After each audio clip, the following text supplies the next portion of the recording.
Thank you for joining me today for this edition of The Good, The Bad, The Ugly. Today we're doing Warhammer 40k Joy Toy, Astra Militarum, Cadian Command Squad Commander with Power Sword, as well as Cadian Command Squad Veteran Sergeant with Power Fist. These guys are going to be the gateway into our line discussion about the Warhammer 40k reflection in the Joy Toy market and my thoughts. What is good about it that really drew me in that I want to share with you today? What is bad about it, either about the figures or the packaging or the company or even the market that they're up against or the lore, the canon, anything that I think is something that may be a consideration out there before it's caused a negative effect with a disappointed consumer that doesn't know better or anything like that. That would all funnel into the negative. And the ugly truths about these things. And sometimes ugly can mean it's ugly for the consumer or it's ugly for the company or it's just ugly business that nothing can be done about, guys. So we're gonna do our best to challenge the good, bad, and ugly perspective on these two characters and come up with some deductions that hopefully serves you if you've ever been curious about buying these particular brand of toys, these Joy Toys. All right, and we're gonna open up with introducing you to the line through the eyes of humans, which is what I always collected, again, because I connected to this Cadian military when I played the Warhammer 40k tabletop game for a decade and a half or more. I always played as the Imperial Guard, and I spent a lot of time playing as the Cadians, which meant that I collected very miniaturized versions of these on scale about that. We'll be seeing pictures of all that stuff as we go, what this line is based in, and it's definitely going to be counting as one of their good points because Joy Toy has definitely nailed it by coming to an agreement with a property with Games Workshop on their Warhammer 40k line. They have an infinite amount of source material, and we'll talk about that as we go. So like I said, I'm going to introduce you to the Cadians and what the world is as a human would see it in my own crow way, and then we're going to get into the good, bad, and ugly, guys. If you like these videos, don't forget, like, share, subscribe. I am trying to get this one a bit more momentum as I do enjoy handling a perspective like this. So before I begin doing the introduction through my eyes, I got to give you an introduction on how the authors of the Warhammer 40k book lore and canon want you to be introduced to them. I've got to do them right. So here we go with that. For more than 100 centuries, the Emperor has sat immobile on the golden throne of Earth. He is the master of mankind. By the might of his inexhaustible armies, a million worlds stand against the dark. Yet, he is a rotting carcass, the carrion lord of the Imperium, held in life by marvels from the dark ages of technology and the thousands of souls sacrificed each day so that his may continue to burn. To be a man in such times is to be one amongst untold billions. It is to live in the cruelest and most bloody regime imaginable. It is to suffer an eternity of carnage and slaughter. It is to have cries of anguish and sorrow drowned by the thirsting laughter of dark gods. This is a dark and terrible era where you'll find little comfort or hope. Forget the power of technology and science. Forget the promise of progress and advancement. Forget any notion of common humanity or compassion. There is no peace amongst the stars, for in the grim darkness of the far future, there's only war. Now we know where the lore comes from, but where do these figures come from? Where can we find Joy Toy? Well, you can obviously go onto the Joy Toy website and order a wide array of different 40k line as well as other brands and lines that they do there at Joy Toy. If you want to look at other distributors, you could go to Amazon or maybe even buy one off the shelf at GameStop, although that's very seldom that you find these on the shelf in a store, as I understand it. But where I went today was Hella Dope Toys. I went and had a little browse. They don't have many there, but they were offering a great deal. I targeted one not of this line, of a different line that I wanted to check out and see and compare the two. So I had this little code I know because I'm friends with somebody. And if you want that code, well, you're going to have to earn it and go check out a Punk with Toys. And he'll tell you that code, but that earned me 10% off at Hella Dope Toys. So what a great deal. That's one way to go about carrying these guys. But let's get back to the Joy Toy website, where you can find a wide array of these guys. The Cadian army has quite a few figures in it, as do the other armies that they have covered, and I think they're just going to get more expansive from here. I've seen, multiple Space Marine armies. I've seen Space Wolves, Ultramarines. I've seen Orcs. I have seen the Cadians, of course, and I think I've seen, who else have I seen? Oh my God, the Grey Knights, of course. Wraith Mace is showing those. But lots of chaos, lots of things going on there. And there's going to... Oh, Tyrannid was the one I wanted to mention before. But the bottom line is you'll eventually, I guess, see more and more Cow, Necron, other things as they go. It's got no cap, guys. This is one of the beauties of it. By no cap, I just mean it's got too much intellectual property to draw on to ever dry out of new figs and new ideas. Too many variations, too many possibilities, and so much potential is what I mean by no cap. Hey guys, so what is it about the Joy Toy Warhammer 40k Cadian army that made me want to collect these Cadians over all the other selection of the Joy Toy line? It's honestly just experience. Like I said before, I've played this tabletop game for several years. I've since walked away from it because it was consuming a lot of my money that, toy collecting now consumes. But I always sided with the humans because being in the military, this strategy game was fun, but I needed to connect with my army, and I couldn't connect with anything better than a human army. All the other armies out there, eventually I did play them all and collect a lot of them. This was the one that was always my go-to staple because I always rooted for the underdogs, and the Cadians and the humans, the Astra Militarum, or formerly the Imperial Guard, were always the underdog in the Warhammer 40k gaming universe, as they are in the literature. These guys are every day facing annihilation at the hands of one of many threats out there, be it the Tyrannid swarms, Leviathan, the living tides of Hormagaunts and Gungnots and Xenothropes of all different types who just want to consume them, or the Gene Stealers who, want not only to consume them, but transform them through Gene Stealer cults into something that the Hive can control and corrupt the entire species with. Or maybe it's the Tau that have a different interpretation of what the greater good requires of living beings and wants the humans to fall in line with that greater good. Or maybe it's the Eldar in their conflict with the Dark Eldar, so rich that one wiped out the other and created a god. But maybe these guys are just entertainment in a Dark Eldar gladiator arena known as the Kamara, where all they're there to do is to be sliced and diced slowly and painfully for the pleasure of crowds,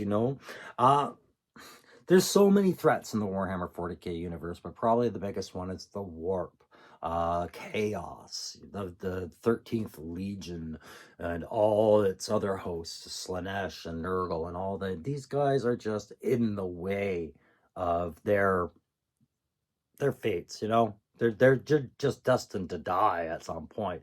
But for me, it was always about give them the most glorious death. Take as many of those bastards down as you can on the table. And pray, 6s over 1s all day. But that's a dice roll reference, I guess, to the game.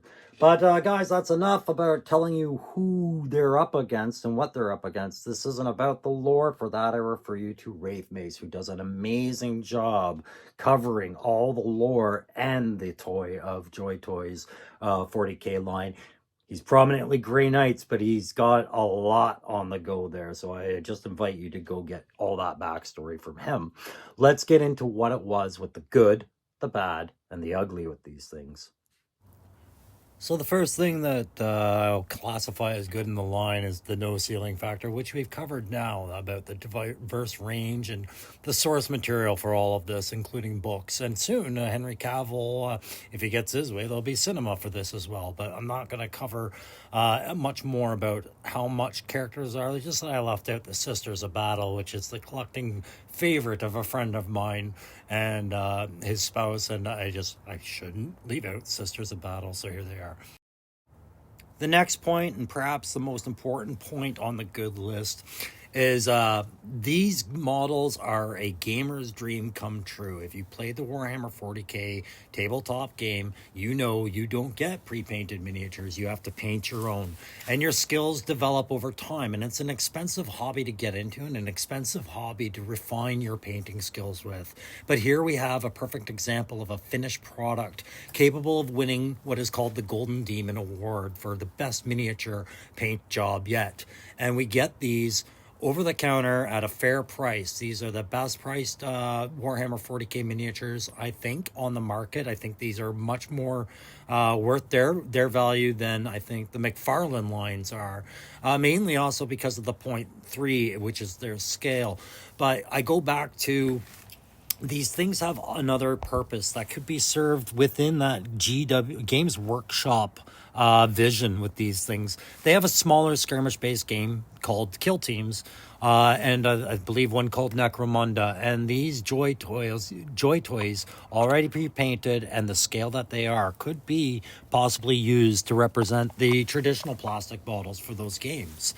I can't attest to that as I long since stopped gaming, but I do see the quality of paint here and the palettes they are using. The color palettes that you'll see used in the Joy Toy Warhammer 40k line represent all the chapters and iconology of the races that are represented in the line. Most noticeably, you'll see the Space Marines have many different colors for the same designs of armor, and they are denoting different chapters that were forged after the Horus Heresy, which again I refer you to Wraith's video on.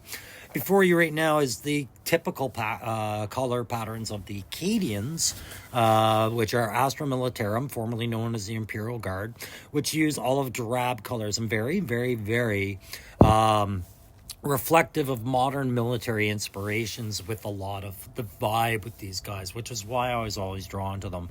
The detail on these is beautiful, and the materials and texture of the models that we're using here for Joy Toy, they feel like a durable plastic, but I have not tested the survivability of the paint. I haven't scratched one, buffed one, dropped one. I've been very careful of these because while I cannot prove as much, they just seem a bit fragile in everything I've instinctually felt by them. I haven't broken anything, but the way the parts feel, they feel a bit fragile. So the third point, as I mentioned before, was that 1/18th scale there, that lower scale.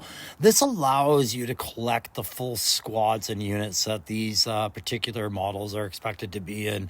Space Marines are different with this line than the Cadians are. Cadians work in infantry squad and section size, so a command squad 5 or more models, really, the squads of regular infantry of 10 or more, and you had companies of them in your game. So like you had a couple hundred Cadians on the table for your average game. So your shelf space Joy Toy wants you to reflect as your best unit of each, and the 5 to 10 squad rule, that won't take up as much space as we're used to with the 6-inch line.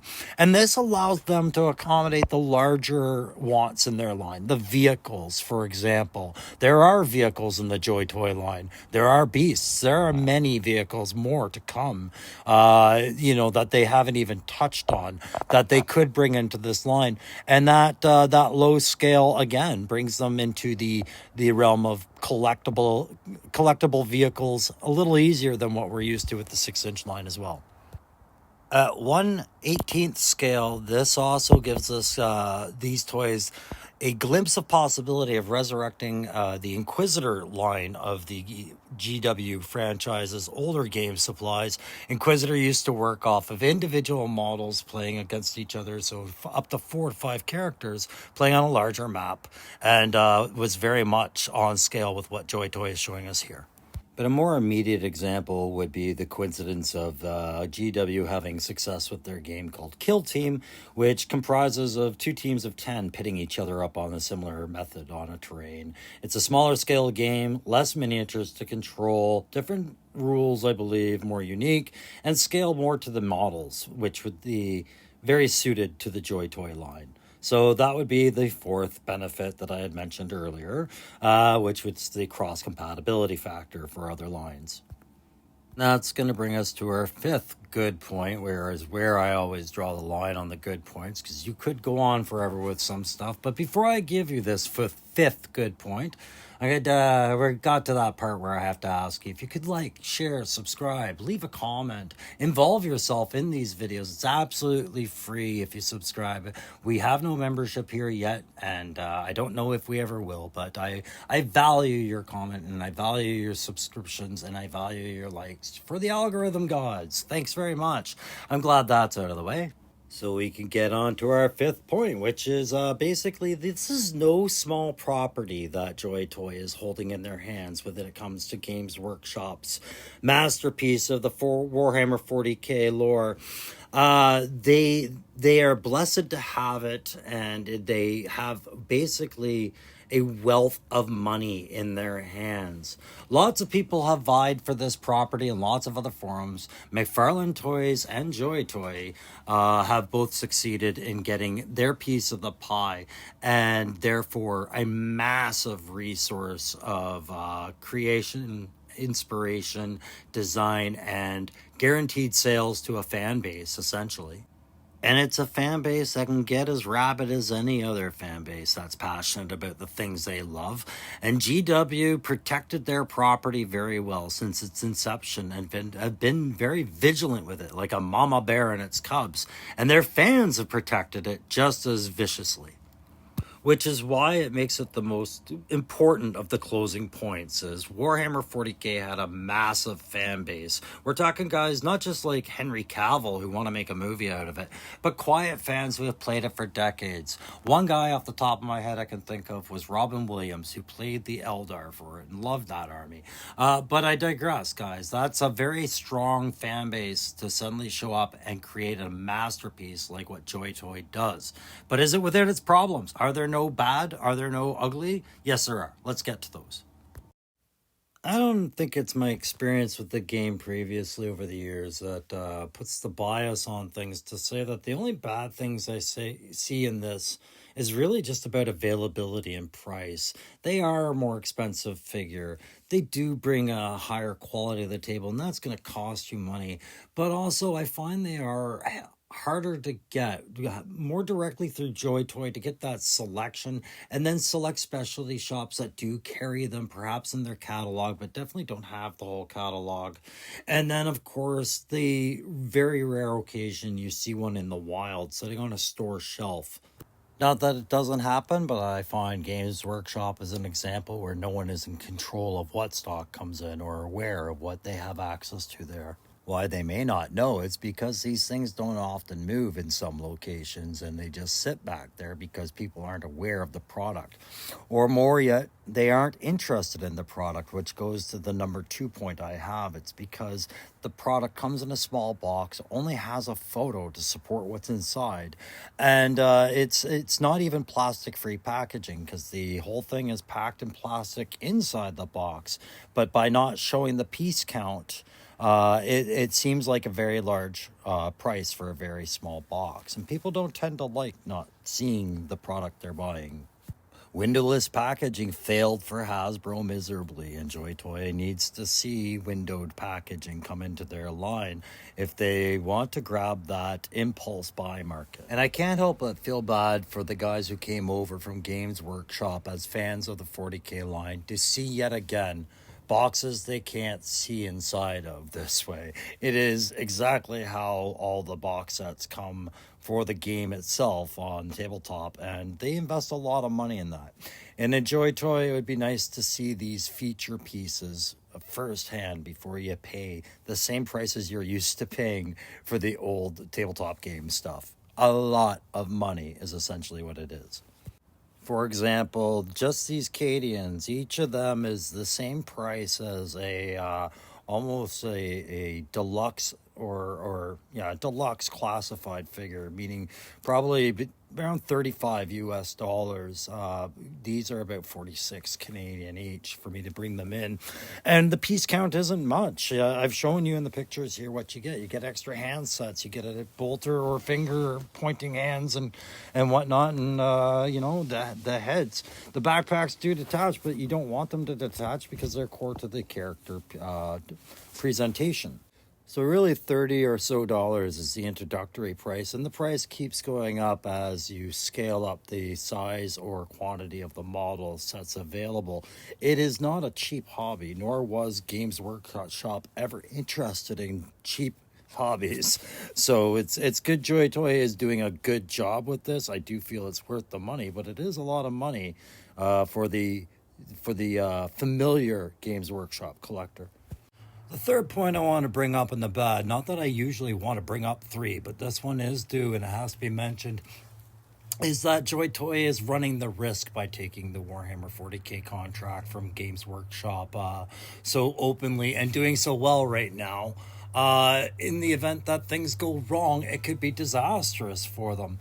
And how could things go wrong? By assuming that the toy market, the toy collecting market, is going to be the same response that they received on the tabletop gaming market. They are similar, but there are big differences in why people are buying the product at that point. With tabletop gaming, there's a social aspect and a collectability and competition that isn't really there in the same manner with toy collecting and displaying. Even conventions aren't designed for the same purposes as gaming cons and things like that. So Joy Toy is kind of rolling the dice with this, and if it doesn't go well for them, I don't know what Games Workshop will do about it, but they have been known to just take their toys away and go home. And, that's going to be enough for the bad. Let's just get directly to the ugly. There is a couple little ugly things about these figures that I've been noticing about them. And it's not deterring me from buying more of them at all. I'm in love with these figures, I'll say it. But it is something I want to bring into light. So with these, you run the risk of lots of articulation, but it's hindered because the design that GW had for their Warhammer 40K characters requires a lot of second layers and extra kits. So you might not find these as posable, especially the Cadians, as you might hope, with so much high detail, while others might be more posable than you've ever imagined. And I have concerns about the balance issues that may happen with some of the designs that Games Workshop provides the Warhammer 40K line that Joy Toy may be trying to present. I do know they are making a number of different creations that are all the original designs from the Warhammer 40K line. So any balance issues, weight issues, or design issues aren't really on Joy Toy if they're doing the best they can to reflect that line. They're really just on Games Workshop. So it's not really a bad point. It's an ugly point. Another ugly point could perhaps be being at 1/18th scale. Those replaceable hand pieces are very small in the hole and ball bearing or dumbbell joint, are very small, and there's that fragility that you need to concern yourself with. Not that I've demonstrated it with any breakage yet, but still, it's a logical deduction that they are fragile. But folks, that's going to be the only uglies I bring up in this The Good, the Bad, the Ugly review of Joy Toys Warhammer 40K Cadians here. I've enjoyed this line, but it's not something I'm going to diligently collect, just chip away at as I see the ones that I enjoy and I'm able to get access at them. But I'm not going to make it a main collection. All right, guys, it's just time for some random music. Thanks for joining me today, and I'll see you on the next one. Don't forget to check out Wraith Mace's whole breakdown of Warhammer 40K and Joy Toy on his channel. And tell him I sent you, and don't forget to check out A Punk with Toys if you want to know what that code was I used earlier. See ya.